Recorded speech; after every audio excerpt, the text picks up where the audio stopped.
Hiya, Mike here, to talk about the first chapter, the day I discovered that obesity is exclusively man-made. Exclusively man-made. Well, we all know that processed food is not necessarily, it's not good for us and it can make... But while you're busy counting calories and looking at fat content, none of it matters. How about if I could tell you it's actually a piece of cake? You've been lied to, we've had a leg lifted, and there's a huge billion-pound industry in the interest of making you fat. And I tell you what, if you struggle about it and feel bad, then there's a multi-million diet industry that'll kind of help you try and think that you can lose weight, right? And yet, without dealing with the cause of it, it's all just and you're the one that's paying for it. Well, there's a different way. There's a different way. Through a bit of my motivation and keen and drive and sadness, personal sadness, I'm claiming discovered the cause of obesity.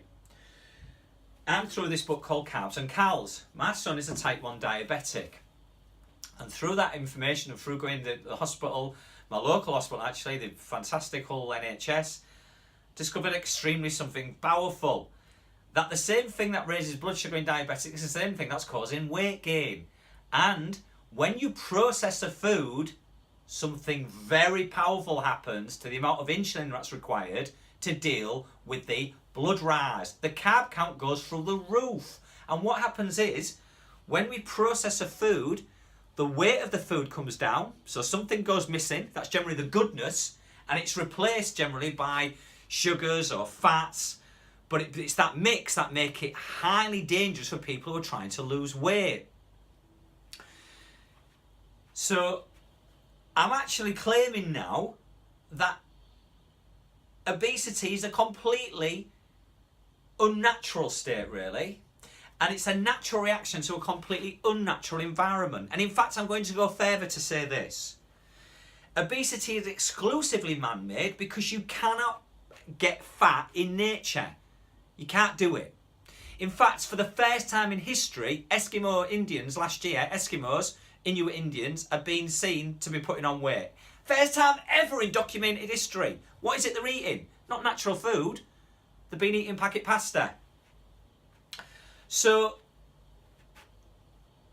it's this processing that's causing the weight. Now, in the 1960s, 1 in 100 people in the UK were obese. It's now nearly 30 out of 100. 30, not overweight, obese. And they're saying it's going to be 50 out of 100 in the next 20 years unless something radically changes. Well, something has to radically change. We have to start dealing with the cause of obesity. And the first chapter is I'm making this claim, and I stand by it, that the cause of obesity is in fact the food industry.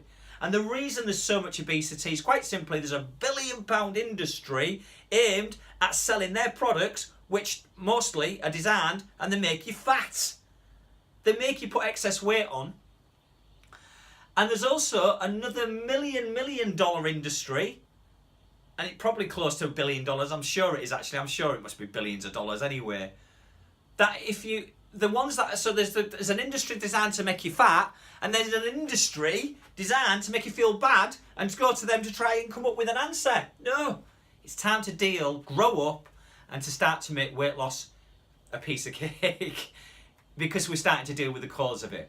If you want the facts, quite simply, get the book Carbs and Cals, available for Amazon, and there's 3, and start checking the different foods and what happens. There's 3 things. Forget about, you've got the carbs and the cals, we all know about carbs and cals, but then start looking at the weight of food and look at the huge difference of what happens when you process a food, what happens to the weight of the food, and the carbs and the cals go through the roof. Throughout the rest of the book, you're going to find how weight loss really, really simple. So, first chapter is this, and the next chapter is just how big is the problem of obesity.